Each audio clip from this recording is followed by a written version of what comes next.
plan with her.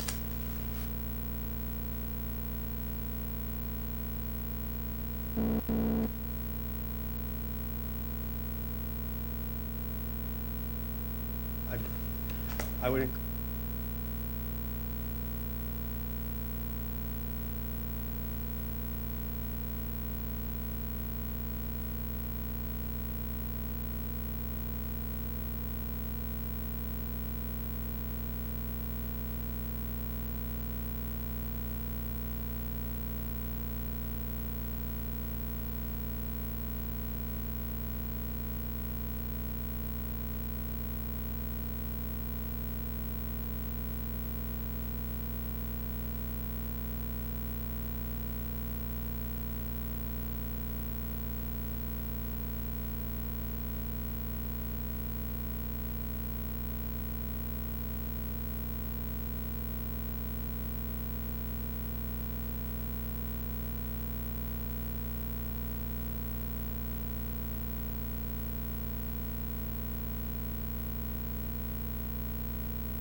I'd like to make a motion to open the February 20th, 2020 Town Board as Police Commission meeting. Second.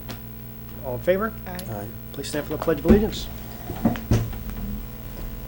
Pledge allegiance to the flag of the United States of America and to the republic for which it stands, one nation, under God, indivisible, with liberty and justice for all. To make a motion to approve the Town Board as Police Commission agenda. Second. And I have no announcements. I'd like to make a motion to go into a, I said all in favor, aye. all in favor, aye. I'd like to make a motion to go into executive session to conduct interviews and discuss personnel matters. And I'd like to invite Tony Hokinson to join us. Second. All in favor? Aye. Right back. Let's do it.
I make a motion to come out of executive session, Second? and do you want to vote to appoint Tony or wait? I'm happy to, if we want to do that, maybe just not set the term. Yeah. So I guess let's vote to end executive session, right? So all those in favor? All right. And then do you want to nominate her? Yeah, I'd like to nominate Tony Hokinson to serve on the Town Board as Police Commission. Second? No, wait, sorry, The- not that, I misspoke. To serve on the, Advisory committee? yeah, Yeah, community advisory. the Citizens Police Advisory Board. Second? All in favor? Aye. Shoo. And with that, I'd like to open the floor for public input. If anyone has any comments. If not, let's,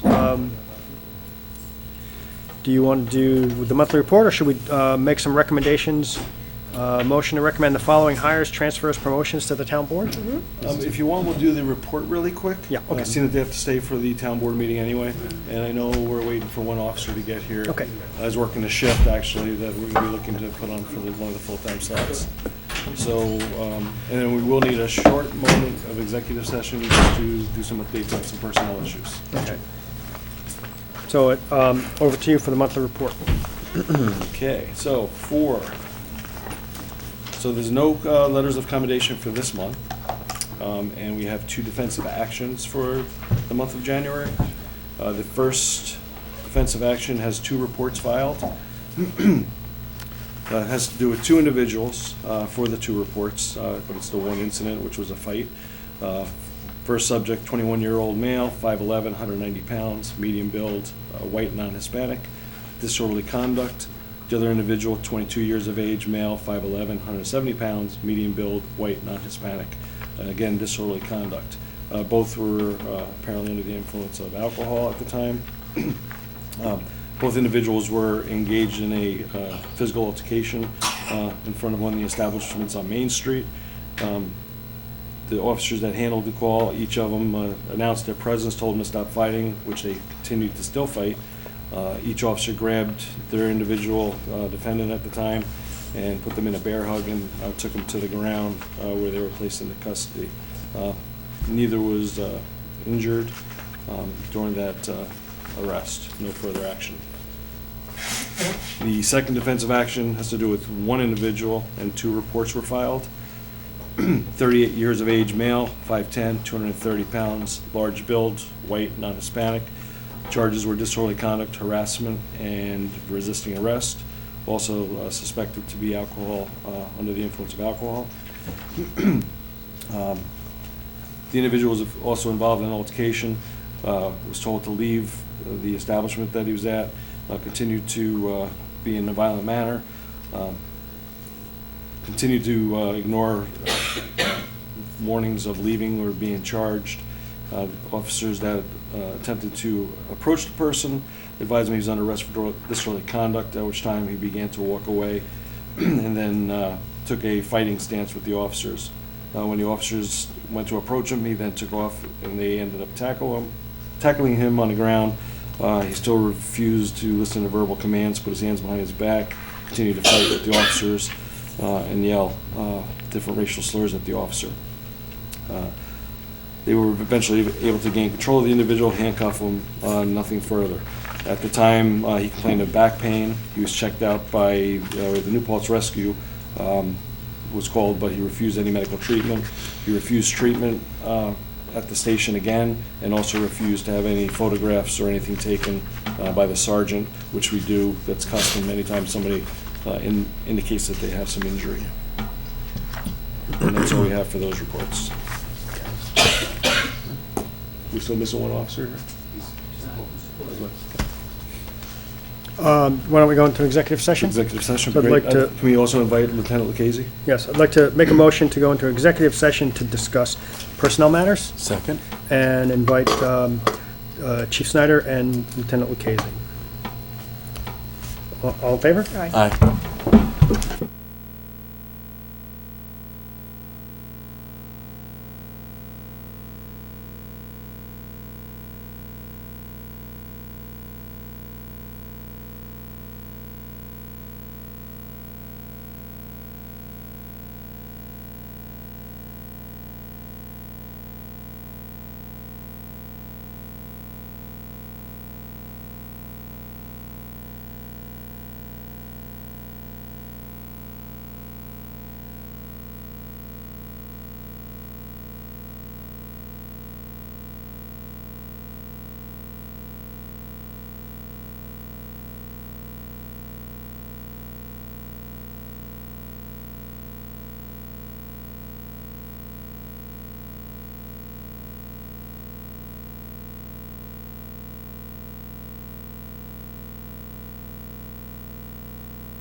taken. Second.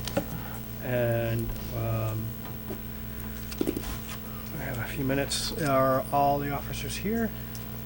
Yes, they are. I mean, so I guess would like to make a motion to recommend the following hires, transfers, and promotions to the town board. Approval to hire part-time officer David Dugatkin. Approval for the promotion of Officer Brianne Quigley from patrol officer to patrol sergeant. Approval to promote Officers Zachary Mitchell and Jerome Milton to full-time status. Approval for transfer of Patrol Sergeant Matthew Sutton to the Detective Division as Detective Sergeant. Second. Discussion? All in favor? Aye. And I think with that, we're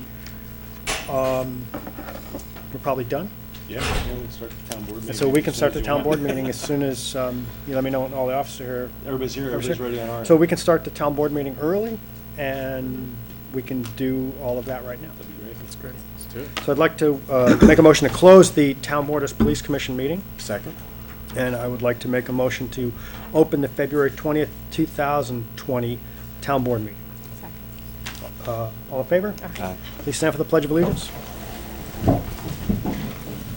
Allegiance to the flag of the United States of America and to the republic for which it stands, one nation, under God, indivisible, with liberty and justice for all.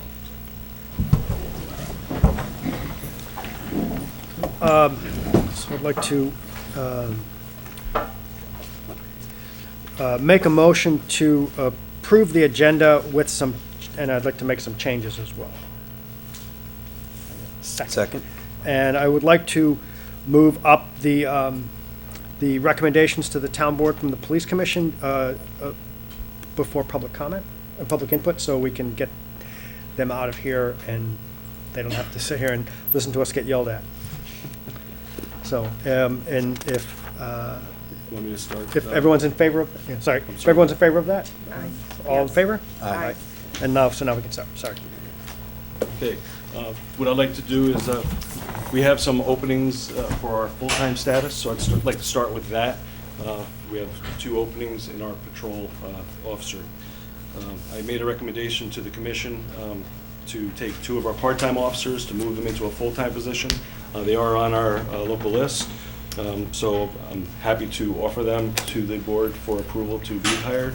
Officer Zach Mitchell, come on up, and Officer Jerome Milton.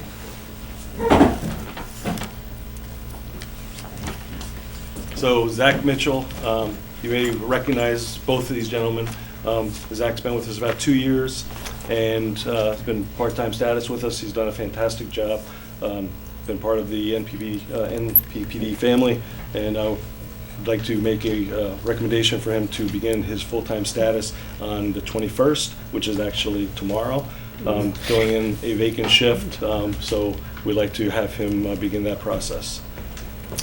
Then we have Jerome Milton. Jerome has been with us about 6 months now. Got that about right? A little more? A little more. Okay. I blink and another year goes by. So he's been with us. He's doing a fantastic job. We brought him on part-time. Grew up in our community. He's been a great asset to us. And again, part of our family.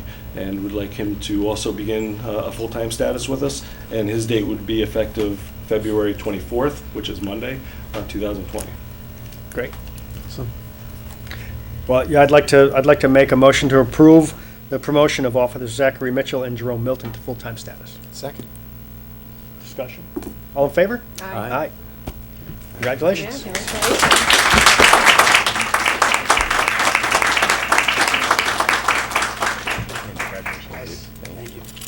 You guys know what you're getting into, I guess. Yeah, exactly. Hi. Then we can have Matt Sutton come up.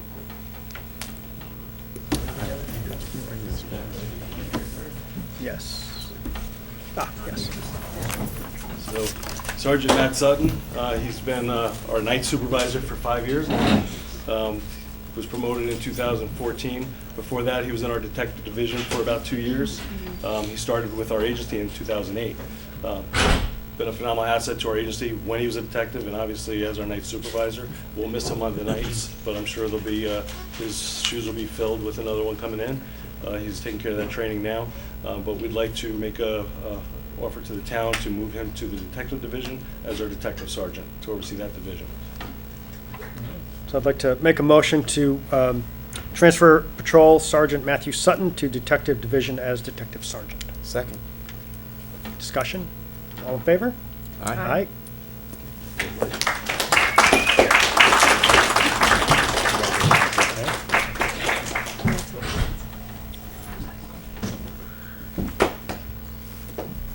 And I know Dave Diakin is not here tonight, but that's offering that to the town for the part-time position. Yep. He's going to be a big asset he was an asset to our agency when he worked with us in the past. He's going to be taking care of a lot of our discovery demands with the new justice reform laws. So we're looking forward to having him come on board. So we're all set to move forward with that if you want to do that, even though he's not here. Yeah, I'd like to make a motion to approve the hire of part-time officer David Dugatkin. Second. Discussion? All in favor? Aye. Okay, and last but not least, Brianne Quigley, come on up. So this is Brianne Quigley. She's been an officer with us since 2012. Don't need to say much about her because everybody knows about her. They see her face out there in the streets. She's been a phenomenal asset for our agency since she's been hired. We were happy to do incredible interviews. We had 4 candidates, so it was a very difficult decision because we have very good qualified people. We're very fortunate. Brianne actually did a fantastic job during the interview, as well as being on the sergeant's list. So with many pieces of input from our supervisors that presently work for the agency during the interview, we'd like to recommend Brianne Quigley to be a police sergeant for our department. Great. Yeah, I'd like to make the motion to promote Officer Brianne Quigley from patrol officer to patrol sergeant. I second that. All in favor? Aye. Congratulations.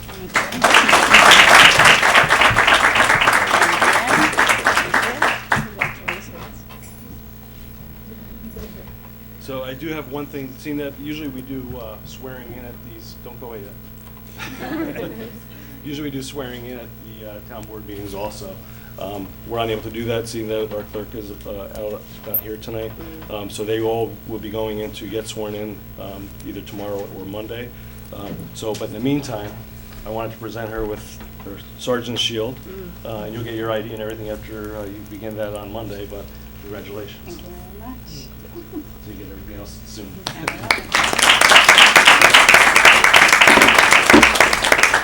These are just those documents for that, for both hires. That's the officers, this is the sergeants. Okay.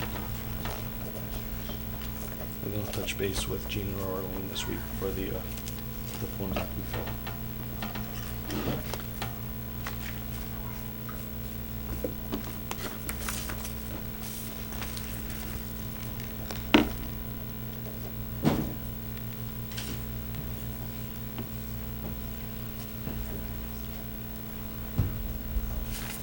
Great, well, Thank you. thank you. Thank you very much. That's all you had for me, right? Yeah, I think that's it, and, so it's 7 o'clock, I guess we will open the, Public input. yeah, well, Very so, much. Thank you guys all. so Congratulations. I think we're gonna start with, we're gonna open the public, or continue Yep. the public hearing for the critical environmental areas, and so we have, we'll let people, we'll take a break for a few minutes and let people walk out.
So we're going to open or continue the public hearing for the critical environmental areas. And so if anyone has any comments they'd like to make, please come up. We're not going to close it tonight, we're just going to keep it open. So if people come up, they want to say something. If not, we're just going to leave it open for a while. And I think you might be on the agenda as well, Ingrid. If not, then you're welcome to come up and talk now or later, right? So, yeah, I think maybe, Ingrid, you might want to you could come up now and talk as part of the public comment.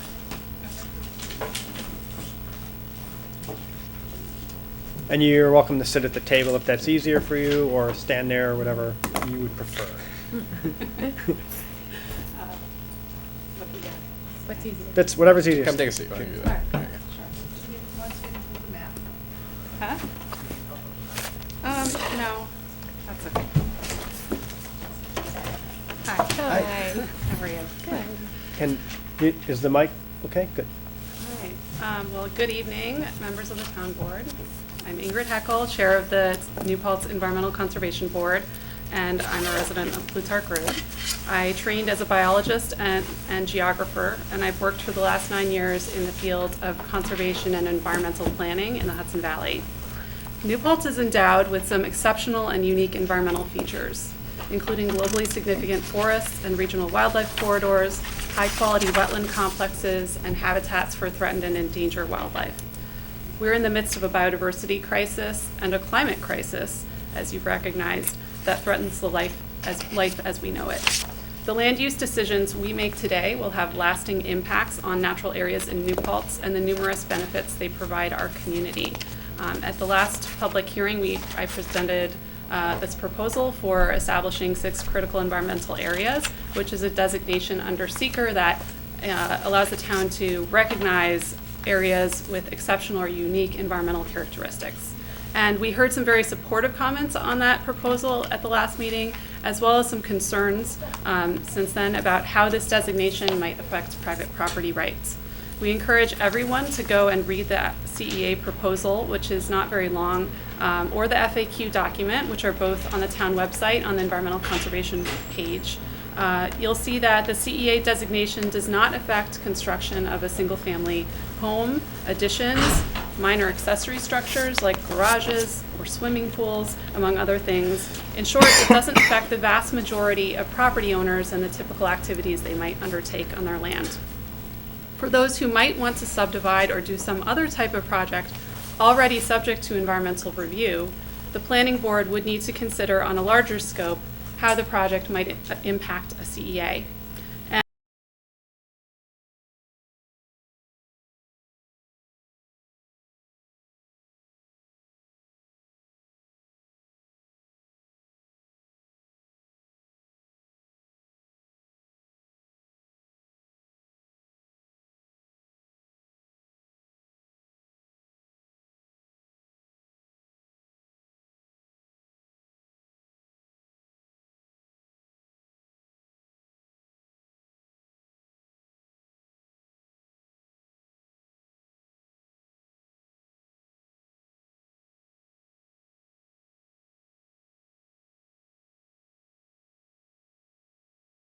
Zoom in to a parcel and turn on the different map layers to see what is already known in that area. And that, together with the scope of any proposed new development, could be used to determine whether additional information is needed or not. And for small actions, most small actions, we believe, the likely result will be that no further study is needed. Larger projects, which already require a SEEKR assessment, could include relevant habitat information tailored on the specific features and areas of concern in that CEA. Now, hypotheticals are hard to judge, so we did some research to find out how CEA designation is actually impacting or has impacted project review in 2 nearby towns, Hyde Park and Shawangum, which have had CEAs for about 15 and 30 years respectively. Neither of the planning board chairs I spoke to from those communities said that CEA designation had been the basis for a positive SEEKR declaration, nor that it had resulted in a burdensome review process. Rather, they said the CEA designation resulted in a deliberate focus on the particular resources of concern in that area that might be impacted, and together with other considerations like protected species habitat, wetlands, or steep slopes, helped guide developments to reduce impacts. Back to our proposal, we've heard the argument that New Paltz's SECRA process is already rigorous enough, and that our local laws regulating wetlands and watercourses, floodplains, and steep slopes provide enough regulation in the town. Our local laws are robust, but they are currently applied parcel by parcel, project by project, without requiring consideration of the broader ecological context. Without CEA designation, there's no specific requirement or opportunity to consider the bigger picture during environmental reviews. And of course, we all know that wildlife do not limit their habitat to 100-foot buffers generally and things like of that nature. So our current regulations do not affect many of the types of features and issues we're talking about in this proposal. We have heard concerns that CEAs will somehow stifle commercial growth and impact the tax base. However, the only proposed CEA that overlaps a business or industrial zone is the Swartikill Wetlands area along Route 299 near Ohioville Road. We delineated that CEA to include a 300-foot buffer zone around the wetlands, and within the business and industrial zones, however, the buffer area has already been, for the most part, developed, with the exception of 7 acres owned by Central Hudson and a ½ acre of land on North Ohioville Road. Note that the remaining CEAs are in residential zones, 70% occurring in the A3 zone, and based on this, and recalling that CEA designation doesn't prevent or restrict development, we contend CEA designation will have no measurable impact on potential commercial or industrial development in the town, and by that measure, on the resulting tax base. And by another measure, a lot of people are drawn to New Paltz for our beautiful landscapes. A lot of the tourism activity that generates is because of these CEAs. We've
support you with moving it forward, and we want to thank you for your commitment to making New Paltz a wonderful place to live and helping protect our environment.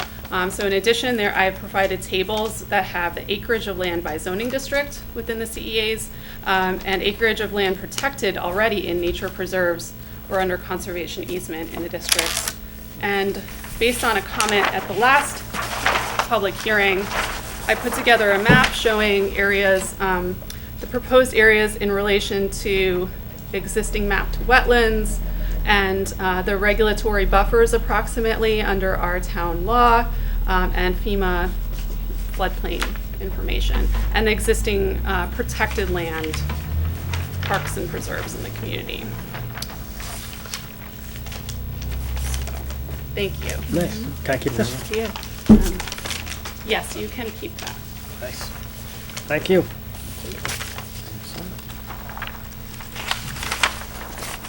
And I'll leave these for other members. Yeah. They're not here, so we'll just give it to them and put them in there. Thank you.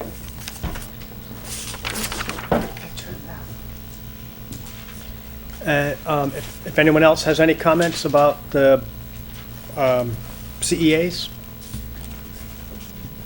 please. Just go in order of Janelle. Janelle, sorry. I'm Janelle Piotr, resident of Town of New Paltz. I'm actually here though on behalf of Laura Dene. She has asked me to read her letter as she was not able to be here tonight.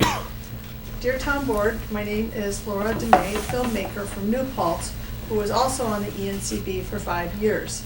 I'm writing you with my enthusiastic support for our town creating its own critical environmental areas. Our natural environment is so important to us, our wildlife, and the character of our town, and this is one wonderful step we can take to protect it. Currently, I'm working on a film about this very subject. Well, we're seeing a town near Ellenville created 2 CEAs, one a large swamp and one a farm that serves as a quote greenway unquote to allow animals to get from one forest to the other. The town of Wawarsing is bipartisan, and yet they unanimously decided to pass this. The people we interviewed said they did this because they understand quote what we have unquote. They said that the natural world is not only important for our environment, but also for the economic benefits it brings to their town in terms of tourists and second homeowners. And they told me once you know the area you want to designate, it is not a difficult process. This, of course, will not stop development in these areas. It will just add another extra layer that a developer would need to look at while they are planning within these CEAs. Developing critical environmental areas is also one action we can take to move forward with our Climate Smart Community Pledge. I'd love to speak with any of you if you would like to reach out and further discuss, or even recommend you reach out to Wawarsing with questions. Thank you so much for your hard work in making our town a wonderful place to live. All the best, Laura Dene. Thank you. Hello, I'm Libby Zamaitis. I'm going to speak as a resident and then I guess as a professional. I'm born and raised in the town of New Paltz. I'm a property owner. My sons are 5th generation New Paltzians. And let's be honest, being a green city, being a green town is only going to spur development. I've seen it across the Hudson Valley where I work. I don't know that that's a good thing from a natural resource standpoint, but doing things like adopting CEAs and being really aggressive is only going to help us grow and help us get tourism and help us get people here. You know, we're seeing it in Kingston, we're seeing it in Piermont, we're seeing it up and down the valley. We've already positioned ourselves as leaders in this area, and we just need to keep upping the ante. This is a very clear-cut, simple thing to do. It should be done everywhere that there's an important area. It's just, you know, acknowledging a fact. So to me, it's very, you know, it's a strategic thing that we can do. The state has $150 million just last year alone, and it's about the same every year to fund communities that want to work on resilience. So the more that we do these things, the more that we're going to be recognized and rewarded, bring in more money, more investment, and just keep building this green brand in New Paltz. You know, we're starting to see other communities take the lead on that, and I think we need to keep up because we've had a longer history of being that town.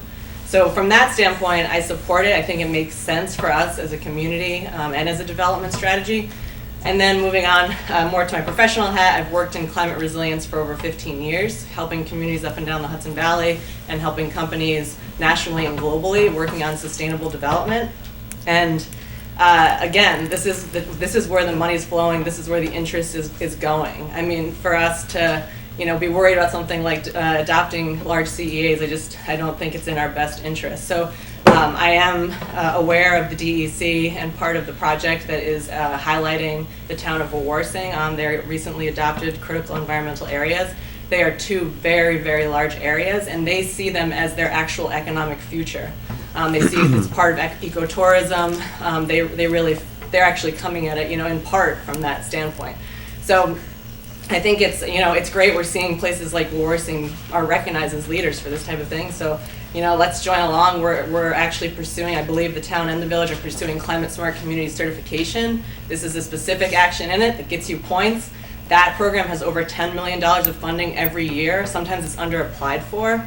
So let's just have this be one of many steps that we're pursuing climate resilience, ecological resilience. We're getting state funding, and we're really building like the New Paltz green town where everyone wants to be, everyone wants to live. So, thank you. Thank you. I can't see the list, but who is anyone else on there? Mary- Oh, no. I'm sorry. I thought You for just had public sign comment? in. Oh, no, Taking that's notes. fine. Very good.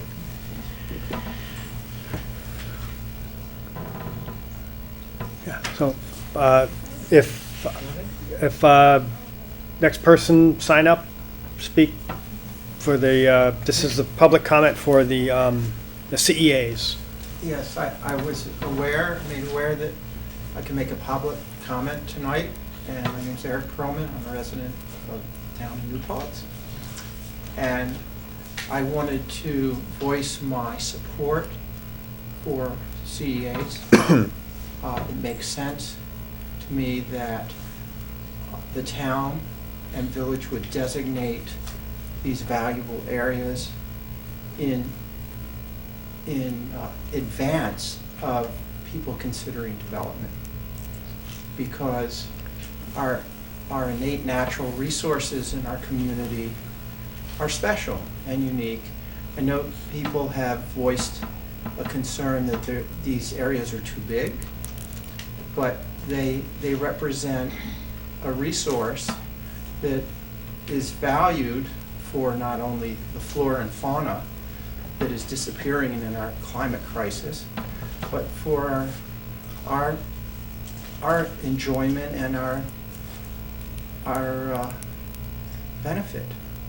So I just wanted to make my voice heard that this seems like a very practical and important move for our community. And that's all I wanted to say. Thank you. Anyone else? And if is anyone else, please come up. If not, we're going to keep this open so people can come every 2 weeks. And we'll see you in 2 weeks. If no one else has any comments, we'll move on to we'll make a motion to leave this open, and we'll open the floor for public comment about any other issues, if anyone would like to make any comments about other issues, water meters. If not, No issues in the. if I can't believe it, I'm giddy after 2 weeks ago. So with that, I'll quickly close public comment, and I'd like to make a motion to approve items 3A through 3D on the consent agenda. 3A through E Yep. on the consent agenda. Second? All in favor? Aye. Aye. And then, so Dan, I don't know if you want to talk about this next one. This is authorization, a motion for the supervisor to sign a joint letter with the village regarding refugee resettlement. So, I know our village colleagues jumped the gun. They jumped the gun, but Yeah. the town board hasn't signed it yet. But, So I apologize, I was not able to make it last meeting for that and for other things. But just a quick overview, there was a recent executive order by President Trump which requires communities to opt in for even the possibility of accepting refugees within their communities. Just as some background context, We did this already. We had a resolution, and I think it was December of 2016, essentially saying that this was something we were supportive of, and that was something we did proactively on our own. Due to the November election that year, that resettlement never took place. But now there is this executive order in place which makes this a requirement. That's actually being challenged through the court system presently about that not being a necessary requirement. But there was a number of community members who approached me saying that they were interested in this, and I can read the letter quickly, Yeah. just for people to hear. Want this paper? Even perfect, better on paper.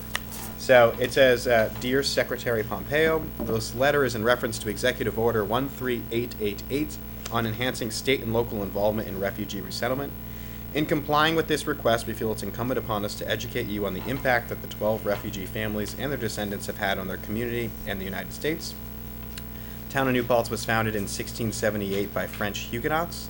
The word refugee entered the English language to describe the very people who established the town that we have inherited. Their early commitment to education over 300 years ago is why we are home to the State University of New York at New Paltz. And in just the last century, a few notable descendants of the original Huguenot refugees include General George Patton, W.E.B. Du Bois, Josiah Du Bois, an attorney for the Treasury Department who drew upon his own heritage as a descendant of the Huguenots when he lobbied the most famous of our New Paltz Huguenot descendants, President Franklin Roosevelt, to allow Jewish refugees into the United States during World War II. This action is estimated to have saved the lives of nearly 200,000 people. The seal of the State Department, along with most federal seals, features the motto of the United States, E pluribus unum, out of many one. Not only do we believe in the sentiment that this phrase has come to represent, but it's also noteworthy that the motto itself originates from a Huguenot. If the restrictions the current administration are imposing today had been in effect when our town was founded, our community and our nation would be at a significant loss. Per the executive order, and in keeping with the centuries-old traditions of our community and the municipal leaders of both the town and village of New Paltz, do hereby consent to the initial resettlement of refugees. So I'd like to move us to formally allow the supervisor to sign that and send that. Second? Any other conversation on that? Cool. So all those in favor? All right. Awesome. Thank you guys. Will that letter be like available for us to read at some point? Yeah, it should be on Should the be on the town town's website website. right now as a Okay. document. And- Yeah. And labeled as what? Which documents specifically? So if you go to the town website, we post like where the agenda is, various documents for our meetings, and it should be available there. And if you'd really like a copy, I think we can hand you one before you head out today. I So. could even take a picture. Okay. Awesome. Yep. No Thank problem. Yeah, we probably have, you might have one in your packet. Yep. I probably have one too. All right. So I guess the next is review of highway vehicle replacement plan, and then we have a discussion, if we want to. Chris has asked us, this is, where is this? It's the official form is, what is it? It's what's the, we have to approve this every year for the CHIPS, right? But this is the agreement for the expenditure of highway money. I thought there was a name, the name of it, but, I don't know. 284 form, that's what I'm looking for. So this is the 284 form that the town board approves every year. The highway superintendent submits a list of roads and expenditures for highway money. The town board reviews it and hopefully doesn't micromanage it. Lets the highway department do their job. But it's also a chance to have some input and some comments. And then as part of this, Chris was hoping to buy a truck with, at the end of last year, Chris sold a bucket truck and then asked the town board to buy a new one. Chris was able to get a really good deal on a bucket truck for maybe a third of the price that we thought we were going to get. And I think there's some extra money from that Chris wants to put towards this truck. And then the town board also budgeted some money, I think. Is that right, to buy this truck? There's an equipment reserve fund. So we have an equipment reserve fund that we put money in every year. And so I think we're part of that, and it's all lumped. And Chris is asking because part of the CHIPS money will also be used to buy this truck. No, Oh, no chip. no? Okay. So, No chip. Okay, so the CHIPS money is all being used for the roads, Mhm. and this is just, you know, if the town board had any discussions. We've also asked in the past that, you know, because we don't have as much experience with the highways as Chris does, it's easier for us to kind of see a bigger picture of, you know, what his plans for replacing vehicles are and, you know, how many we have. And so I asked that be included, and Chris provided it, the town board can read it. Okay. And if anyone has any questions, Chris is here. If not, you know, you know, do you want to talk about the roads that are getting repaved, or? More than repaving, we're sealing. You're sealing. Roads that we've done, hope to get 3 or 4 more years out of, which is chip seal. Right. It's on state bid, it's good price. We really don't have money anymore to resurface.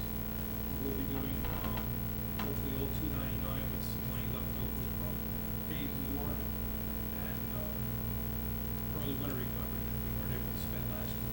Okay. Just And I've heard to get that. they're both being maybe put back into this year's budget. We're at the Association of Towns this week. Nothing's guaranteed, but There's advocacy day that the highway superintendents go up and, you know, we ask for more. Hopefully something gets put back in, but we have money left over that was able to be transferred. It just so happens that that price seems to work out good for redoing that. So that's one of them trying to, we left a little more in the residual, you see, it was just under $100,000, because we're gonna have to patch pave a lot of the roads first, and then chip seal on. So I have a question.